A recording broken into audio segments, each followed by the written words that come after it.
Vítajte v podcaste Knižné poklady. Ja som Alica a dnes to bude o tom, čo odhalil detektív Grice a ako jeho zistenia zamiešali celé vyšetrovanie. Dnes mám pre vás novinku.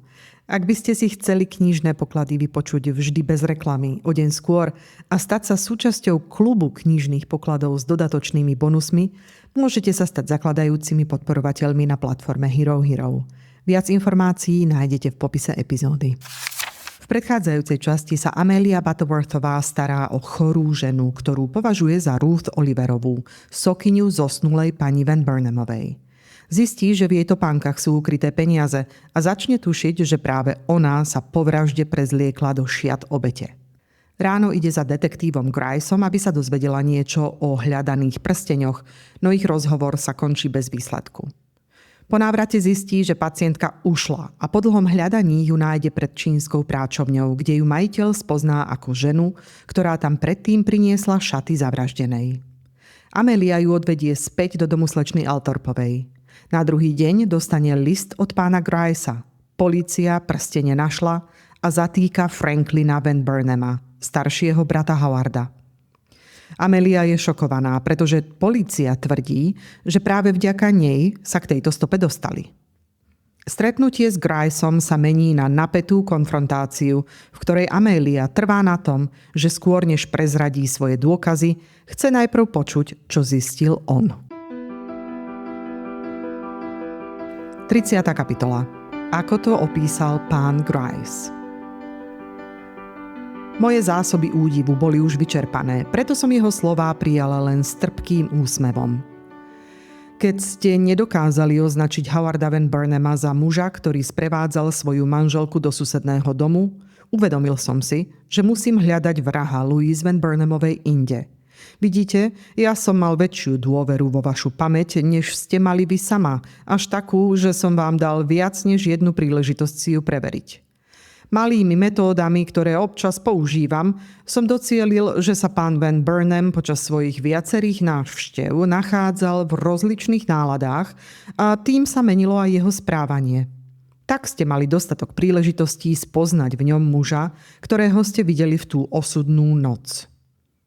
Takže to bol on, koho ste sem za každým priviedli? Prerušila som ho. Bol to on. No teda, vyhrkla som. Superintendent a niektorí ďalší, ktorých mená nemusím spomínať, tu pán Grice zdvihol zo stola ďalší drobný predmet, verili bezvýhradne v jeho vinu. Manželské vraždy sú také časté a príčiny, ktoré k ním vedú, bývajú tak často banálne, preto som musel pracovať sám. No to ma netrápilo. Vaše pochybnosti posilnili moje.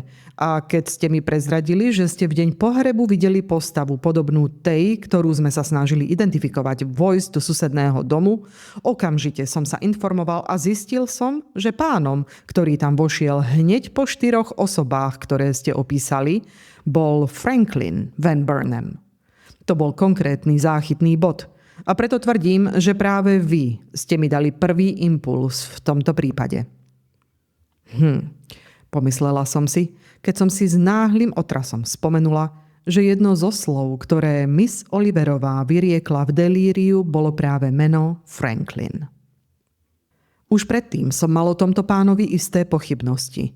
Pokračoval detektív, ktorý sa čoraz viac rozohnieval nad svojou témou. Muž s mojimi skúsenosťami pochybuje o každom prípade tohto druhu. Občas som si vytváral akúsi vedľajšiu teóriu, do ktorej zapadali drobnosti, ktoré sa objavili počas vyšetrovania viac než menej presne. Ale skutočný dôvod na podozrenie som mal až od spomínanej udalosti. Že ste si zrejme vytvorili rovnakú teóriu ako ja a že ste sa chystali postaviť proti mne, madam, vyprovokovalo k boju. Či už s vašim vedomím, alebo bez neho, náš súboj sa začal. Takže vaše pohrdanie mnou, vložila som s triumfálnym tónom, ktorý som nedokázala potlačiť, bolo len predstierané? Už budem vedieť, čo si o vás mám myslieť. Ale neprestávajte, pokračujte, toto ma veľmi zaujíma. To chápem. Tak teda, mojou prvou povinnosťou prirodzene bolo sledovať vás. Mali ste vlastné dôvody na podozrievanie tohto muža a tak som dúfal, že vás pri sledovaní prichytím, ako ich odhalíte. Výborne, Zvolala som, neschopná celkom zakryť údiv a trpkú zábavu, ktorú vo mne vyvolávalo jeho neustále mylné chápanie smerovania mojich podozrení. Ale dali ste nám zabrať, madam. Musím priznať, že poriadne. Vaša amatérska pozícia ma viedla k očakávaniu amatérskych postupov, no vy ste ukázali značnú obratnosť. Muž, ktorého som poslal vstriehnúť na pani Bopertovú pri vašej predpokladanej návšteve, bol prekvapený veľmi jednoduchou stratégiou, keď ste sa s ňou stretli v susednom obchode. Výborne! Zvolala som opäť potešená, že objav, ktorý som vtedy urobila, zostal pred ním utajený. Aj my sme skúšali vypočuť pani Bopertovú, ale pôsobila ako úplne beznádejný prípad. A dodnes nechápem, ako sa vám z toho kameňa podarilo vyžmýkať vodu. Ak sa vám to vôbec podarilo. Naozaj? Odvedila som dvojzmyselne, užívajúc si Griceovo očividné potešenie z celej tejto scény rovnako, ako som si užívala vlastné tajné myšlienky a predstavu prekvapenia, ktoré som mala pripravené. Ale váš zásah pri hodinách a objav, že bežali v čase, keď sa police zrútili, nám neunikol. Ten sme využili a ešte ho využijeme, uvidíte. Tak teda tie dievčatá predsa len neudržali tajomstvo. Zamrmlala som a s napätím čakala, kedy spomenie vankúšik s ihlami. No nespomenul, na moje veľké uľahčenie. Neháčte vinu na tie dievčatá, dodal. Jeho uši sú očividne rovnako bystré ako moje.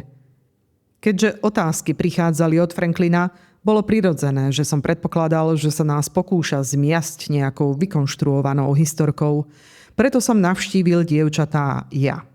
A to, že som sa len s ťažkosťami dostal k jadru veci, svedčí o ich spoľahlivosti, slečna Butterworthová, keďže vám slúbili mlčanlivosť. Máte pravdu. Prikývla som a hneď som im odpustila, ak som ja sama nedokázala vždy odolať Griceovej výrečnosti a občas na mňa skutočne pôsobila, ako som to mohla čakať od tých dievčat. Navyše, neprezradili to dôležitejšie tajomstvo, ktoré som im zverila a za to som im bola ochotná odpustiť čokoľvek. To, že hodiny išli v čase, keď sa police zrútili a že práve on na to upozornil, by sa povrchnej mysli mohlo zdať ako jednoznačný dôkaz jeho neviny, keďže išlo o udalosť tak úzko spätú so zločinom. Pokračoval detektív. Ale pre niekoho, kto je zvyknutý na prefíkanosť kriminálnikov, bol tento zdanlivo presvedčivý fakt vysvetliteľný spôsobom, ktorý sa presne hodil k rafinovanosti všetkých ostatných prvkov tohto mimoriadneho prípadu. Preto som to začal považovať skôr za bod proti nemu, než v jeho prospech. O tom však viac neskôr.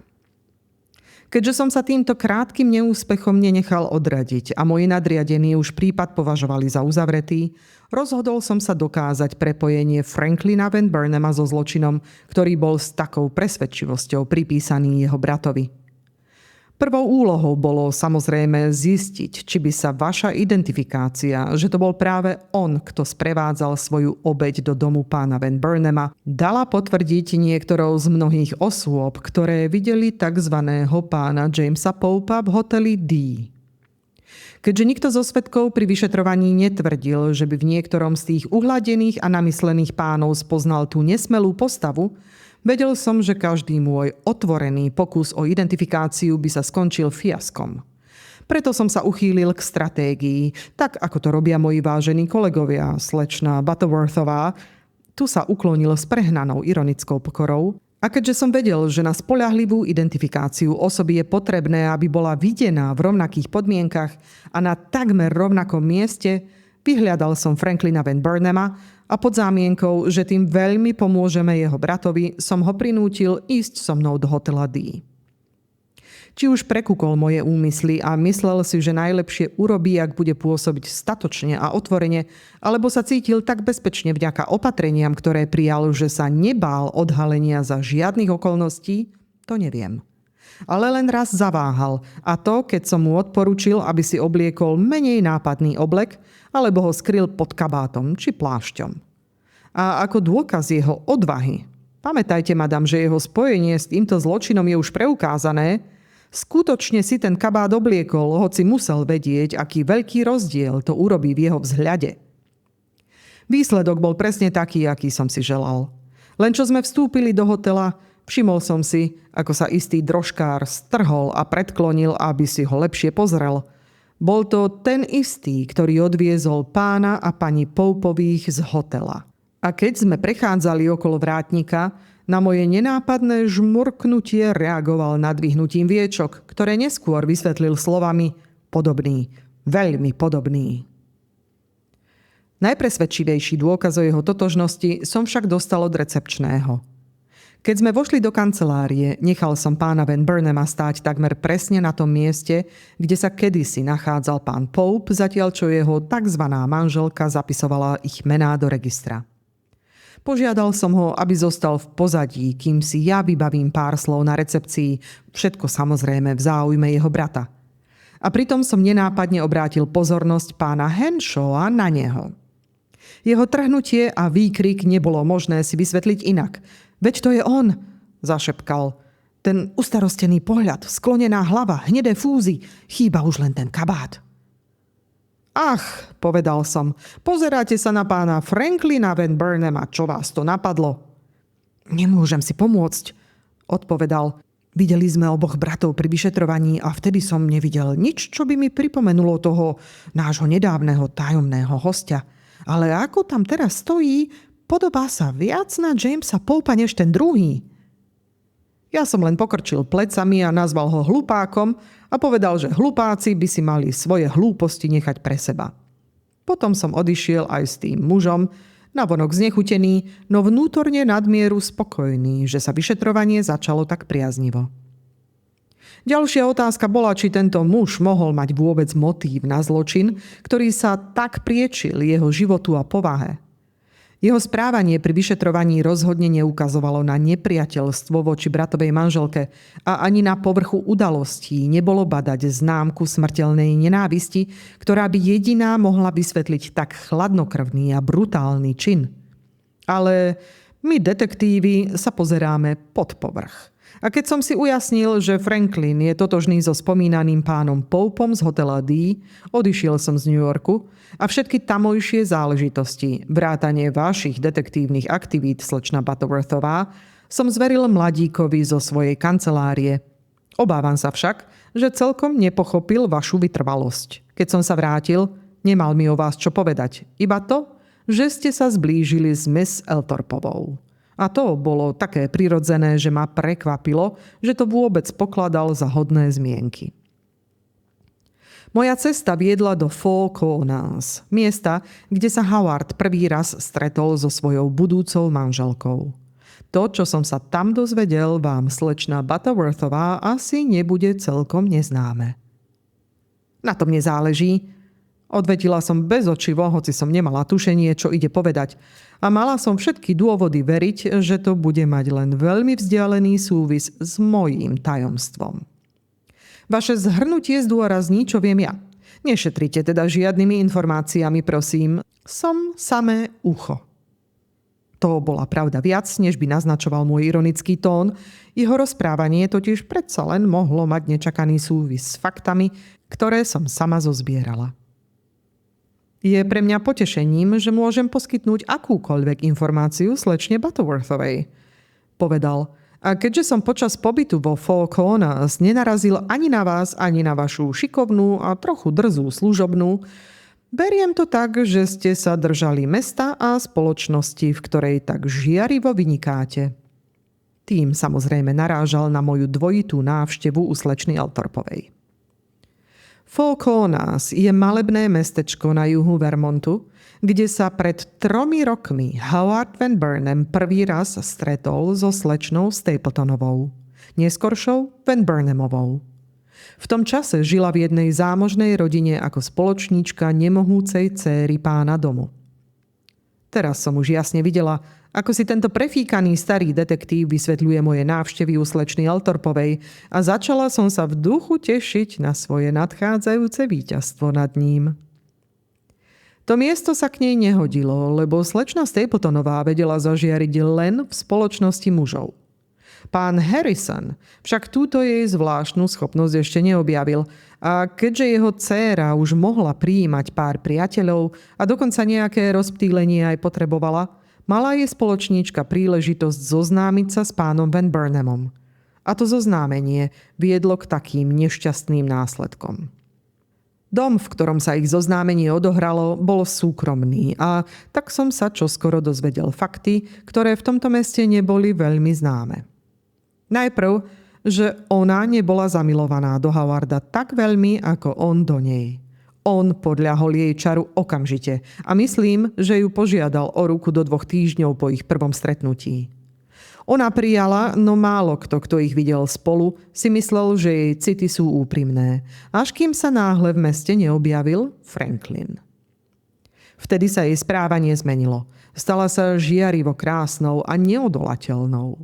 Jej snúbenec sa k nej pripútal ešte viac a Franklin, nuž dôkazy hovoria, že ani on neostal chladný voči jej pôvabu.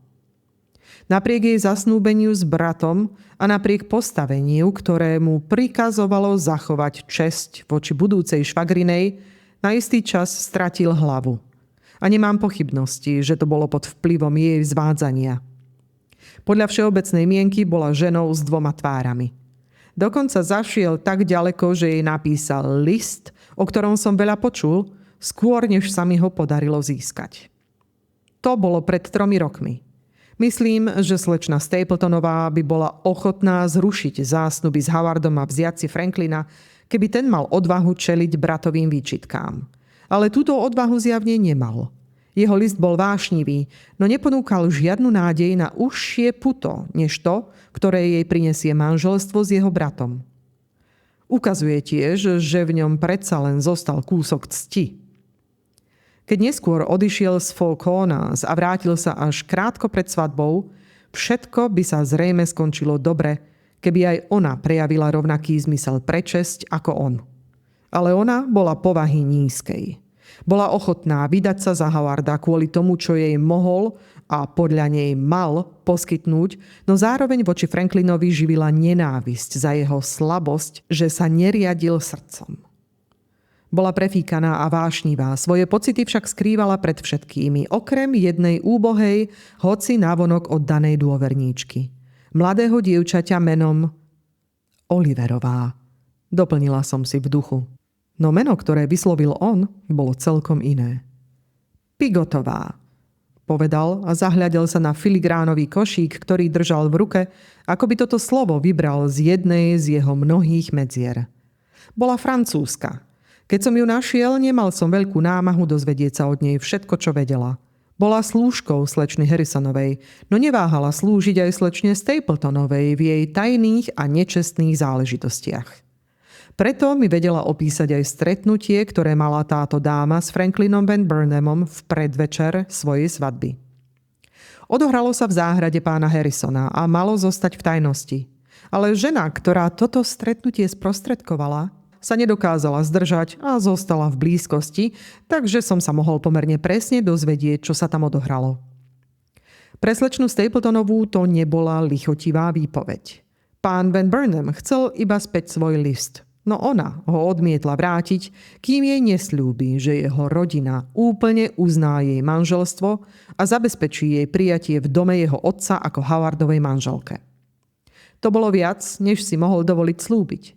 Podľa jeho vlastných slov už vtedy urobil všetko, aby starého pána o nej presvedčil, no dosiahol len to, že sa otec rozhneval na neho.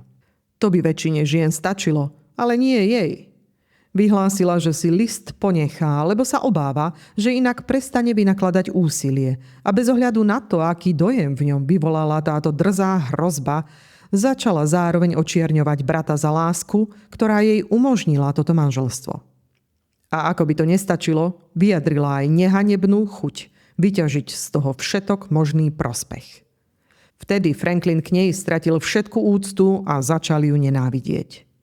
Keďže tieto pocity neskrýval, musela si okamžite uvedomiť túto zmenu. No nech ju to zasiahlo akokoľvek, neustúpila od svojho zámeru. Naopak, trvala na tom, že si list ponechá. A keď sa jej snažil dohovoriť a pohrozil, že odíde z mesta ešte pred svadbou, Odsekla, že ak to urobí, ukáže jeho list bratovi hneď po tom, čo ich zosobášia.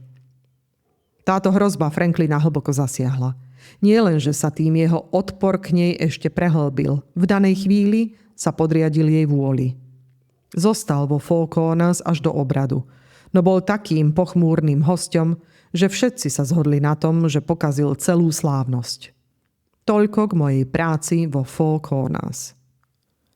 Všimla som si, že pán Grice sa už obracia najmä na inšpektora. Zjavne si vychutnával príležitosť podrobne predstaviť svoj prípad pred tak váženým poslucháčom. No ako mal vo zvyku, nehľadel ani na jedného z nás, ale na filigránový košík, po ktorého rúčke si jemne poklepkával, zatiaľ čo pokračoval. Mladí manželia strávili prvé mesiace po svadbe v Yonkers. Takže som sa vybral tam. Zistil som, že Franklin ich navštívil 2-krát, podľa všetkého na jej naliehavú výzvu. Každá návšteva sa však skončila hádkami a vzájomnou nevôľou. Jej snaha získať uznanie od Van Burnemovcov nikam neviedla a navyše začala cítiť, že láska jej manžela, založená na jej pôvabe, pod tlakom jej nespokojnosti slabne. Čoraz viac túžila po spoločenskom postavení a prestíži. Keď sa rodina rozhodla odcestovať do Európy, súhlasila, že pôjde s Howardom na vidiek, miesto, ktoré považovala za najvhodnejšie na získanie uznania jeho otca. Urobila to však len preto, že jej Howard sľúbil, že na jeseň bude všetko lepšie a možno v zime pôjdu do Washingtonu. Ale pokoj, ktorému bola vystavená, mal na ňu zlý vplyv. Bola čoraz nepokojnejšia a keď sa blížil návrat rodiny, vymýšľala jeden plán za druhým, ako si ich udobriť. Howard bol už len znechutený a ten najhorší plán, ten, ktorý ju napokon stál život, ten sa on nikdy nedozvedel. Rozhodla sa prekvapiť Franklina v jeho kancelárii. Chcela ho donútiť, aby jej sľúbil podporu pri novom pokuse získať priazeň otca, a to opäť hrozbou, že ukáže jeho starý milostný list bratovi. Nechápala skutočnú povahu Silesa Van Burnhama a stále verila, že Franklin má veľký vplyv na otca i na zvyšok rodiny. Podľa výpovede Jane Pigotovej dokonca tvrdila, že práve Franklin je ten, kto bráni tomu, aby ju rodina prijala. Bola presvedčená, že keby chcel, mohol by jej vybaviť pozvanie do domu v Gramercy Parku, kde žili ostatní. Preto najskôr navštívila jeho kanceláriu na Duane Street. To sa počas vyšetrovania vôbec neobjavilo. Franklin to samozrejme nepriznal a úradník ju nespoznal pod falošným menom, ktoré použila. Podrobnosti rozhovoru nepoznám, ale keďže s Franklinom bola nejaký čas zavretá v kancelárii, muselo medzi nimi dôjsť k dôležitému rozhovoru. Úradník z vonkajšej kancelárie síce netušil, kto je, no zapamätal si jej tvár, keď odchádzala. Tvrdí, že žiarila triumfom. Pán Franklin, ktorý ju zdvorilo, ale vypočítavo odprevadil, bol bledý od zlosti a správal sa tak nezvyčajne, že si to všimli všetci. V ruke držala list, ľahko rozpoznateľný podľa fialovej pečate na zadnej strane, a mávala ním provokatívne, keď prechádzala cez miestnosť. Dokonca predstierala, že ho položí na Howardov stôl a v zápätí ho so šibalským úsmevom znova vzala, čo Franklina len viac rozčúlilo. Keď sa vrátil do svojej kancelárie, bol celý bez seba od hnevu. Tento incident ním otriasol natoľko, že v ten deň už nikoho neprijal. Zrejme ju počul vyhrážať sa, že jeho list ukáže Howardovi a pochopil, že teraz môže prísť o všetko. O česť aj o bratovú náklonnosť, ktorú si nesmierne cenil.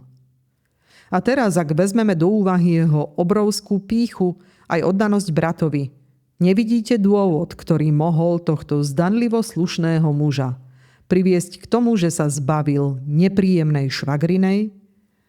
Chcel len späť ten list a aby ho získal, musel sa uchýliť k zločinu. To je moja súčasná teória o tejto vražde, slečna Butterworthová. Zhoduje sa s vašou? 31. kapitola. Výnimočná práca. Úplne presne. Prikývla som s jemným nádychom irónie, ktorá mala prekryť túto lož. Ale pokračujte. Ešte nie som celkom spokojná. Som si istá, že ste sa nezastavili pri nájdení motívu. Madam, ste neúprosne dôsledná. Chcete poznať všetko, alebo nič? Nie sme tu na lichvotky, odsekla som. Držte sa témy, pán Grice. Zasmial sa, položil malý košík, znova ho vzal do ruky a pokračoval. Máte pravdu, madam. Neskončili sme pri hľadaní motívu. Ďalším krokom bolo nájsť dôkazy, ktoré ho priamo spájajú so zločinom. A podarilo sa vám to? Môj tón bol až príliš dychtivý, celé to bolo také nepochopiteľné, no zdalo sa, že si to nevšimol. Podarilo. V skutočnosti sú dôkazy proti nemu silnejšie než tie proti jeho bratovi. Ak odhliadneme od druhej časti Howardovej výpovede, ktorá bola zjavne utkaná zo samých lží, čo proti nemu zostáva? Len 3 veci. Jeho tvrdohlavé odmietanie priznať, že zavraždená žena bola jeho manželka, prijatie kľúčov od brata a to, že ho niekto videl stáť na schodoch otcovho domu v nezvyčajnú hodinu ráno po vražde. A teraz, čo máme proti Franklinovi? Oveľa viac. Poprvé, nevie vysvetliť, kde bol od utorka o 11:30 do stredy 5:00 ráno, rovnako ako jeho brat. Tvrdí, že bol zavretý v hotelovej izbe, no nikto nepotvrdil. V zápätí však hovorí, že sa vydal hľadať brata, čo je rovnako nepravdepodobné a nemožno to dokázať. Po druhé, muž v plášti a muž s kľúčmi v tú noc nebol Howard, ale Franklin. To sú vážne tvrdenia, preto uvediem dôvody. Nesúvisia len s jeho identifikáciou svedkami z hotela D, spolu s tým však tvoria veľmi presvedčivý reťazec. Domovník, ktorý sa stará o kancelárie na Duane Street, mal v osudné ráno krátku prestávku. Stál na chodníku a sledoval vykladanie obrovského kotla o niekoľko domov ďalej od skladu Van Burnemovcov. Práve vtedy okolo neho prešiel Howard.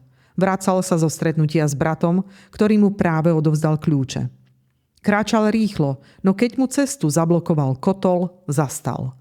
Bol rozhorúčený, vytiahol vreckovku a utrel si čelo. Potom pokračoval ďalej, práve vo chvíli, keď k nemu odzadu prišiel muž v dlhom plášti. Zastal tam, kde predtým stal Howard a zodvihol zo zeme niečo, čo prvý pán zjavne nechal spadnúť. Postava muža i jeho odev sa domovníkovi zdali povedomé. Neskôr si spomenul, že ten plášť visel celé týždne v malej nepoužívanej skrinke pod schodmi skladu. Jeho nositeľom bol Franklin Van Burnham, ktorý, ako som sa dozvedel, odišiel z kancelárie hneď po bratovi. Predmet, ktorý zdvihol, bol zväzok kľúčov, ktoré Howard nevedomky nechal spadnúť. Možno si neskôr myslel, že ich stratil, ale v skutočnosti mu vypadli z vrecka práve vtedy a tam. Dodám, že plášť, ktorý našiel Kočiš vo svojej drožke, bol identifikovaný ako ten istý, ktorý zmizol zo spomínanej skrinky pod schodmi. Po tretie, kľúče, ktorými bol otvorený dom pána Van Burnhama, sa do poludnia nasledujúceho dňa našli zavesené na svojom obvyklom mieste. Nemohol ich tam vrátiť Howard, pretože po vražde ho už v kancelárii nikto nevidel. Kto iný ich teda mohol priniesť, keď nie Franklin? A po štvrté, list, kvôli ktorému, ako sa domnievam, bol spáchaný tento zločin, sme našli v tajnej zásuvke Franklinovho stola. Bol pokrčený a niesol stopy hrubého zaobchádzania. Presne ten istý list, ktorý mala naposledy v ruke pani Van Burnhamová v tej istej kancelárii. Najpresvedčivejší dôkaz však prišiel nečakane. Našli sme tam aj prstene zavraždenej ženy. Ako ste vy, slečna Butterworthová, mohli vedieť, že sa niečo také dôležité nachádza práve tam? Ba dokonca presne na ktorom mieste, sa vás teraz nebudem pýtať. Stačí povedať, že keď vaša slúžka vstúpila do kancelárie Van Burnhamovcov a s naivnou samozrejmosťou tvrdila, že ju pán Van Burnham očakáva a že na ňo počká, úradník, ktorý pre mňa pracoval, sa stal podozrievavým. Mal totiž pokyn dávať pozor na dievča v sivom alebo na dámu v čiernom s 2 nadýchanými prameňmi vlasov po stranách a veľmi ostrými očami. Odpuste, slečna Butterworthová. Sledoval teda dievča pozorne a čoskoro si všimol, ako sa načahuje k háčiku na boku Franklinovho stola. Na ten háčik si pán Franklin zvyčajne vešal nevybavené listy. Úradník okamžite vstal a s predstieranou zdvorilosťou, sama vraj uznala, že bol veľmi slušný, sa jej spýtal, čo si želá. Myslel si, že hľadá nejaký list alebo že ju zaujíma niečí rukopis. No namiesto odpovede sa len začervenala, čo by ste jej, slečna Butterworthová, mali vytknúť, ak ju mienite ďalej používať ako svoju agentku v takých chúlostivých veciach. Urobila aj druhú chybu. Odišla prirýchlo. To dalo úradníkovi možnosť okamžite mi zatelefonovať, čo aj urobil. Bol som práve voľný, prišiel som hneď, vypočul som si jeho správu a usúdil som, že čo zaujalo vás, musí zaujímať aj mňa. Pozrel som sa teda na listy, ktorých sa dotkla a objavil som, rovnako ako musela aj ona predtým, než ich pustila z ruky, že 5 chýbajúcich prsteňov, po ktorých všetci pátrame, viselo na tom istom háčiku medzi hárkami Franklinovej korešpondencie. Môžete si predstaviť, madam, moju spokojnosť a vďačnosť voči môjmu agentovi, ktorý mi svojou pohotovosťou zabezpečil poctu za tento objav. Priznám sa, že by mi veľmi prekážalo, keby sa celé uznanie pripísalo len vám. Rozumiem, povedala som a viac som si netrúfla. Tajomstvo, ktoré som nosila v sebe, ma doslova pálilo na jazyku. Čítali ste príbeh Edgara Allana Poea o filigránovom košíku? Spýtal sa, pričom prstom prechádzal po jemnom kovovom vzore košíka, ktorý držal v ruke. Prikývla som. Okamžite som pochopila, na čo naráža. Princíp z toho príbehu vysvetľuje, prečo sa prstene nachádzali práve medzi tými listami. Ak je Franklin Van Burnham vrahom svojej švagrinej, potom ide o jedného z najprefíkanejších zločincov, akých toto mesto pozná. Uvedomoval si, že ak na ňo padne podozrenie, prehľadajú všetky tajné zásuvky a skrýše. Preto ukryl dôkazy svojej viny na mieste tak očividnom, že nikoho nenapadlo hľadať ich práve tam. Dohovoril a pozrel na mňa pohľadom, ktorý bol určený len mne. A teraz, madam, uzavrel, keď som vám predostrel všetky fakty, ktoré svedčia proti Franklinovi Van Burnhamovi, nenastal už čas, aby ste moju otvorenosť oplatili rovnakou dôverou? Odpovedala som jednoznačne odmietavo. Vo vašej verzii prípadu proti Franklinovi zostáva priveľa nevysvetleného, namietla som. Ukázali ste, že mal motív a že bol s vraždou nejako spojený, no vôbec ste nevysvetlili všetky okolnosti, ktoré túto tragédiu sprevádzali. Ako napríklad vysvetlíte, že sa pani Van Burnhamová rozhodla zmeniť si oblečenie, ak ju do hotela D sprevádzal švagor a nie manžel? Chcela som poznať celý príbeh skôr, než do tejto záhady vtiahnem meno slečny Oliverovej. Ten, ktorý v živote prekúkol triky mnohých žien, môj zámer neprekúkol, možno preto, že si práve užíval možnosť podrobne rozvíjať svoje teórie pred pozorne načúvajúcim inšpektorom. Takto odpovedal na moju poloironickú otázku. Zločin, aký som práve opísal, slečna Butterworthová, nemohol byť jednoduchý a už vôbec nie vtedy, ak ho vymyslel človek s nadpriemernou inteligenciou a zrealizoval s takou obozretnosťou, že sa to dá nazvať takmer nemožným. Práve preto má tento prípad toľko zvláštnych, zložitých detailov, že ich možno pochopiť len s pomocou istej dávky predstavivosti. Ja ju našťastie mám. Otázka je, či aj vy. Otestujte to, navrhla som. Veľmi dobre, madam. Teda nie na základe priamych dôkazov, ale vďaka skúsenostiam, ktoré som získal v podobných prípadoch, som dospel k záveru, že Franklin Van Burnham pôvodne neplánoval zabiť túto ženu v dome svojho otca. Naopak, chcel sa s ňou stretnúť v hotelovej izbe. Tu malo dôjsť k rozhovoru, ktorý, ako predpokladal, bude búrlivý. No nechcel, aby ich dobré meno bolo ohrozené. Preto ju presvedčil, aby prišla v jednoduchom plášti prehodenom cez elegantné šaty a so závojom, ktorý by zakryl jej výraznú tvár.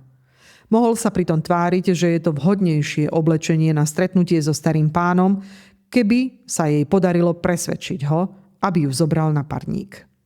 Sám plánoval nasadiť si starý neforemný plášť, ktorý visel v skrinke na prízemí ich budovy na Duane Street. Všetko prebiehalo podľa plánu, kým sa nechystal odísť z kancelárie.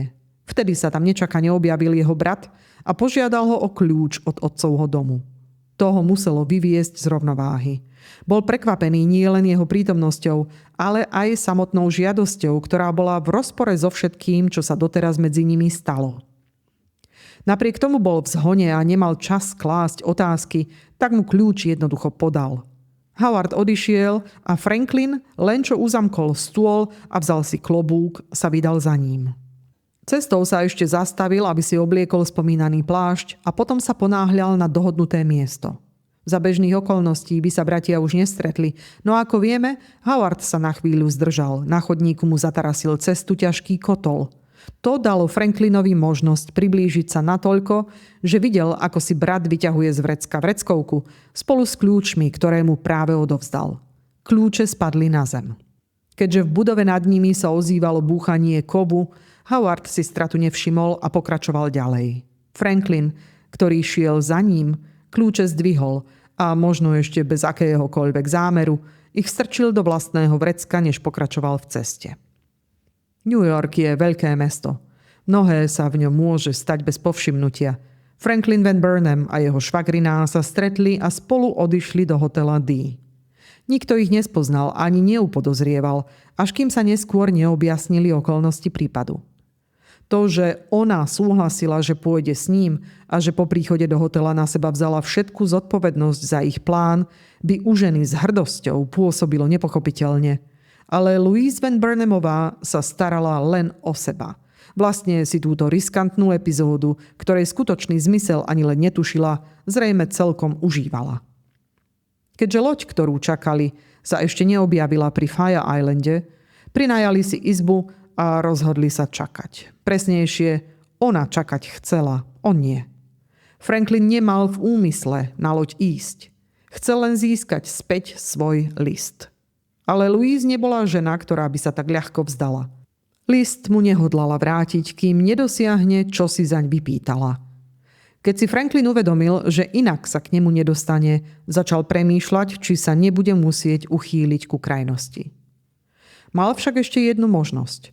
Mohol predstierať, že súhlasí s jej plánom predstaviť sa otcovi priamo v jeho dome, nie na lodi. A mohol ju presvedčiť, že by bolo múdre zmeniť si šaty, aby na otca urobila lepší dojem.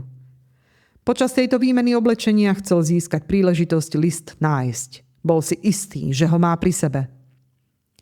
Keby sa mu to podarilo, možno by sme tu dnes nesedeli a neriešili najzamotanejší zločin, aký sa kedy stal. Lenže Louise Van Burnhamová, hoci bola ľahkovážna, nebola hlúpa. Scéna s prezliekaním sa jej síce zdala zábavná a romantická, sama dokonca napísala objednávku na nové šaty, rovnako ako predtým vlastnoručne zapísala falošné mená do hotelovej knihy. Ale ani vtedy sa nedala úplne oklamať. Vedela, že Franklin sa pokúsi list získať a preto ho ukryla do topánky. Čože? Vykríkla som. Ukryla ho do topánky, zopakoval pán Grice s úsmevom. A keď doručili topánky z Eltmanovho obchodu a boli jej malé, stačilo povedať, že jej nesedia.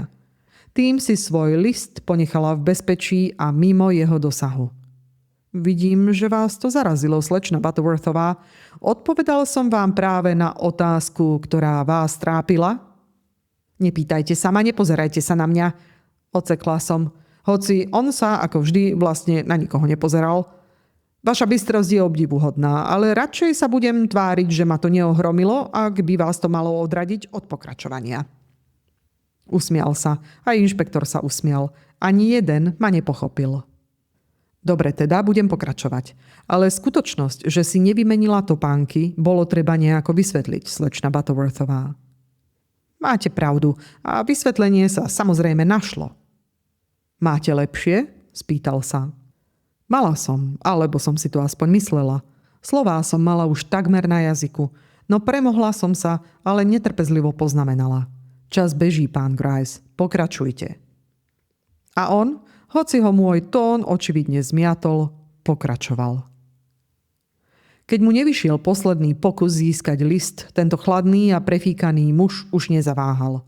Plán, ktorý v ňom pravdepodobne zrel od chvíle, keď si strčil do vrecka kľúč od otcovho domu, bol pripravený. Manželka jeho brata musela zomrieť, no nie v hotelovej izbe po jeho boku. Hoci ňou pohrdal a považoval ju za hrozbu pre budúce šťastie a pokoj celej rodiny, stále bola Van Burnhamová a jej meno nesmelo byť pošpinené. A navyše nechcel ohroziť vlastný život ani povesť. Preto musela zomrieť tak, aby to vyzeralo ako nehoda alebo náhla smrť. Videl, ako si nasadzuje klobúk s dlhým a tenkým špendlíkom. Franklin počul, že ak sa taký špendlík pichne na určité miesto v oblasti chrbtice, spôsobí okamžitú smrť. Bez boja a bez veľkej rany. Stačilo len trocha zručnosti a správny okamih. Oboje mal. A tak sa rozhodol konať. Z hotela vyšli spolu, opatrne, aby ich nik nespozoroval, a zamierili do domu v Gramercy Parku. O utajenie sa usiloval najmä on. Ich správanie to jasne naznačuje. Keď pri príchode vyplatila drožkára ona, nie on, pôsobilo to ako posledný ťah v hre dvoch ľudí, ktorých zámery sa úplne rozchádzali. Ako sa k nej priblížil, ako sa dostal k jej špendlíku a akým trikom sa priblížil natoľko, aby jej mohol zasadiť ten presný, chladný úder, to, slečna Butterworthová, prenechám vašej fantázii. Stačí vedieť, že ju zabil a vzal si list, kvôli ktorému bol ochotný siahnuť na život. Potom... Čo potom? Spýtala som sa. Potom si uvedomil, že jeho dokonalý plán má trhlinu, pokračoval Grice. Špendlík sa zlomil v rane a keďže vedel, že telo preskúma súdny vyšetrovateľ, začal si uvedomovať možné dôsledky. Chcel teda ranu skryť. Chcel, aby jej smrť vyzerala ako nešťastie. Preto sa vrátil a prevrátil skriňu, pod ktorou ju našli. Keby to spravil hneď, možno by unikol podozreniu. Lenže váhal a tým mohla krv stuhnúť a telo prejaviť známky, ktoré lekárom napovedali, že musia hľadať skutočnú príčinu smrti. Takto spravodlivosť vždy nájde trhlinu aj v najlepšie utkanej sieti klamstiev. Správna poznámka, pán Grice, uznala som, ale v tejto jemnej sieti, ktorú ste utkali, ste nevysvetlili, prečo hodiny išli a zastavili sa presne o 5:00. To je jasné, odvetil pokojne. Muž schopný takéhoto zločinu by nezabudol na alibi. Vedel, že o 5:00 má byť v hoteli, preto predtým, možno okolo 3. či 4. natiahol hodiny a nastavil ich tak, aby neskôr mohol tvrdiť, že v tom čase bol inde. Sedela som ohromená. Jeho verzia bola úplne logická, aj keď som vedela, že stojí na domnienkach. Napadlo mi, koľko ľudí bolo v minulosti odsúdených na základe takýchto presvedčivých, no mylných teórií. Aby som sa upokojila a znovu si potvrdila pravdivosť vlastných zistení, zopakovala som Howardovo meno a spýtala som sa. A ako potom vysvetlíte Howardovo správanie? Ak bol zločin celý dielom jeho brata, prečo sa Howard správal tak rozporne a priznal sa k vine, ktorá ho dostala do väzenia? Potom som sa zamyslela a dodala. Myslíte, spýtala som sa, že vedel o bratovej účasti na celej veci a zo súcitu sa pokúsil prevziať vinu na seba? Nie, madam, svetskí muži nebývajú až takí nezištne obetaví. On ani netušil, čo jeho brat spravil. Inak by predsa priznal, že stratil ten kľúč od domu. Ani tak nechápem Howardovo správanie, namietla som. Je pre mňa úplne nelogické. Madam, odvetil pokojne Grice, je to ľahko vysvetliteľné, ak poznáte jeho povahu. Je to muž, ktorý si cení česť nadovšetko a vnímal ako poníženie predstavu, že by jeho manželka vošla o polnoci do otcovho domu v sprievode iného muža. Aby tomu zabránil, bol ochotný aj klamať a niesť dôsledky svojej lži. Idealista, možno blázon, ale taký je. Napriek svojej miernosti má železnú vôľu. Aj keď sa zaplietol do vlastných výhovoriek, nezastavil sa. Bol rozhodnutý, že nik nesmie tvrdiť, že si vzal nečestnú ženu, aj keby mal sám znášať vinu za jej smrť. Je to ťažká povaha na pochopenie, ale skúste si ešte raz prečítať jeho výpoveď a zistíte, že to dáva zmysel. Stále tomu nerozumiem, zopakovala som mechanicky. Pán Grice možno nebol vždy trpezlivý, ale v ten deň sa ovládal. Slečna Butterworthová, všetky tie rozpory v jeho správaní vyplývali z jedinej veci, z jeho nevedomosti. Nemal predstavu, čo sa skutočne stalo. Dovoľte, aby som vám opísal jeho situáciu tak, ako som pred chvíľou opísal bratovu. Vedelo sa, že jeho manželka prišla do New Yorku, aby sa prihovorila u jeho otca. Z jej rečí pochopil, že to chce urobiť buď priamo v jeho dome, alebo v prístave. Aby jej zabránil v tej prvej hlúposti, vypýtal si od brata kľúč od domu. Myslel si, že ho má pri sebe a odišiel do svojich izieb, nie na Coney Island, ako tvrdil. A začal baliť kufre. Plánoval odísť z krajiny, ak by ho zahambila.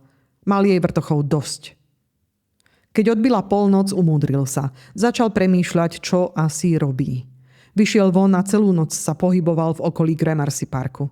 Za úsvitu vystúpil na schody otcovho domu a chcel vojsť dnu pomocou kľúča, ktorý mal od brata. Ale vrecko bolo prázdne. Kľúč tam nebol. Znova zišiel dole zo schodov a odišiel. Práve vtedy si ho všimol pán Stone. Na druhý deň sa dozvedel o tragédii, ktorá sa stala v tom dome. Najprv si myslel, že obeťou je jeho žena, no keď uvidel jej šaty, upokojil sa. Netušil totiž, že bola v hoteli D, ani že sa tam prezliekla. Keď na ňo začal tlačiť otec aj polícia, uzavrel sa do seba a prestal spolupracovať. Až keď mu ukázali klobúk nájdený na mieste činu. Klobúk, ktorý poznal až príliš dobre, pochopil, že je to naozaj ona. Keď si uvedomil, že obeťou bola skutočne jeho manželka, prepadli ho výčitky. Utekal do márnice, dal previesť jej telo do otcovho domu a postaral sa, aby mala dôstojný pohreb. No hanbu, ktorú tým priznaním na seba privolal, nedokázal uniesť. Preto, bez ohľadu na následky, pri ďalšom vypočúvaní vyhlásil, že to on bol muž, ktorý ju do domu sprevádzal. Vopred vedel, do akých ťažkostí sa tým dostane, no napriek tomu to riskol. Vymýšľal výhovorky, prekrúcal fakty, no lož nikdy neznie ako pravda. A my všetci sme cítili, ako sa jeho príbeh pod vlastnou ťarchou začína rúcať. Detektív Grice sa naklonil dopredu a dodal: A teraz, slečna Butterworthová, nenastal už čas, aby ste aj vy pridali svoje dôkazy k našim proti Franklinovi Van Burnamovi? Musela som priznať, že áno. A zároveň som cítila, že prišiel môj okamih. Šanca dokázať, že som nehovorila len tak do vetra. Narovnala som sa a po krátkej odmlke, aby moje slová vyzneli čo najvážnejšie, som sa spýtala: A čo vás vlastne priviedlo k presvedčeniu, že ja som sa snažila usvedčiť práve Franklina Van Burnama? Teraz ešte raz krátko vo vlastnej veci. Veľmi rada pre vás knižné poklady prekladám, upravujem a nahováram. Rada by som vám však ponúkla ešte niečo viac. Preto som založila priestor, niečo ako klub pre vás a knižné poklady na platforme Hero Hero. Nájdete tam nielen epizódy o deň skôr, bez reklám, ale postupne aj zaujímavé bonusy, na ktorých pre vás práve pracujem. Na začiatku je výška podpory 5 € mesačne pre zakladajúcich členov a podporovateľov. V budúcnosti však určite pôjde nahor. Ak vás knižné poklady bavia, pozrite si odkazy v popise. Nájdete tam aj možnosť jednorazovej podpory cez PayPal, ktorá je bez bonusov. A samozrejme na YouTube, Spotify a ďalších platformách budeme pokračovať tak, ako doteraz. Ako sme sa dnes dozvedeli, detektív Grice konečne odhalil svoju verziu celého prípadu. A podľa neho stojí za vraždou nie Howard, ale jeho brat Franklin Van Burnham, ktorého teraz považuje za skutočného vinníka. Na budúce sa Amélia púšťa do riskantnej hry. Tentoraz nie proti vrahovi, ale proti samotnému detektívovi Griceovi. To, čo povie, zmení smer vyšetrovania aj dôveru medzi nimi. V tieni sa však objavuje žena, ktorej mlčanie môže všetko pochovať, alebo konečne odhaliť. A keď príde na ťah Grice, rozhodne sa pre krok, ktorý preverí, ktorý z nich dvoch je skutočným majstrom dedukcie. Počujeme sa opäť o týždeň. Nezabudnite si zapnúť odber a dovtedy sa majte zvedavo ako Amélia, pozorne ako čitatelia medzi riadkami a pokojne ako príbeh, ktorý nechcete, aby sa skončil. Alebo jednoducho tak, ako máte svoje knihy najradšej.